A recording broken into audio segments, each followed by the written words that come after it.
Monsoon में भी गर्मी का प्रकोप, 40% तक बढ़ी बिजली की खपत। अधिकतम भार रिकॉर्ड स्तर पर। Centre for science and environment की रिपोर्ट के अनुसार दिल्ली में हीट इंडेक्स बढ़ने से बिजली की खपत बढ़ गई है।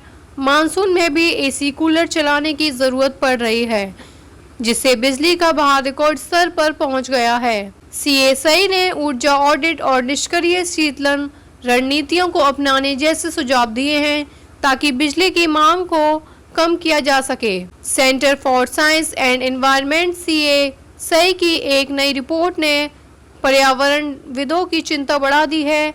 इस गर्मी में हीट इंडेक्स, गर्मी और आर्द्रता का संयुक्त स्तर में वृद्धि के कारण मानसून के दौरान भी लोगों को रात में एसी कूलर चलाने की जरूरत पड़ रही है। इसके चलते राजधानी में बिजली की खपत भी मई जून के लगभग बराबर हो रही है।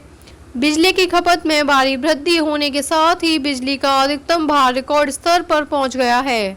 मार्च और अप्रैल 2025 के मुकाबले दिल्ली की बिजली की खपत लगभग 40% बढ़ गई। वहीं अधिकतम मांग 567 मेगावाट बढ़ गई है। रिपोर्ट के मुताबिक उच्च ताप सीधे तौर पर बिजली की मांग में वृद्धि का कारण नहीं बनता, पर मानसून के पैटर्न में बदलाव ने आर्द्रता में वृद्धि कर दी है। इससे शहर के तापमान में कोई महत्वपूर्ण बदलाव न होने पर भी गर्मी का तनाव बढ़ गया है। लोग लगातार गर्मी और उमस से निपटने के लिए एयर कंडीशनिंग पर निर्भर हो रहे हैं। इस स्थिति के मद्देनजर शीतलन प्रणालियों को चलाने के लिए बिजली की मांग में भी अप्रत्याशित बढ़ोतरी हुई है। इसका परिणाम यह है कि इस वर्ष उच्च सापेक्ष आर्द्रता और तापमान के कारण बढ़ा हुआ ताप सूचकांक शहर के पावर ग्रिड पर दबाव डाल रहा है।